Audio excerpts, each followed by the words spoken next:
जय माताजी मित्रों, अमे आज जईए छीए खेतर खेडवा। तो अमे खेतर बतावीशुं विडियो, तो बने रहो।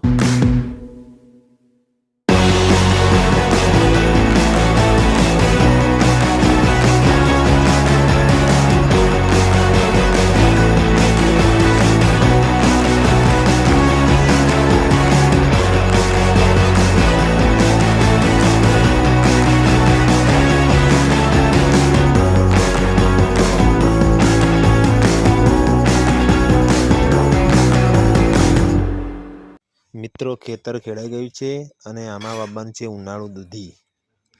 हवे बतावीशुं बाजुना खेतरमां पलूर वढाय छे बटाकानुं अने बटाकानी क्वॉलिटी केवी छे ए पण अमे तमने बतावीशुं। आ छे बटाकानी क्वॉलिटी पण सारी छे। 3 महीना अने 10 दिवस थया छे बटाकाने। मित्रों अमारो विडियो गम्यो होय तो चेनलने सब्सक्राइब करी देजो। जय माताजी।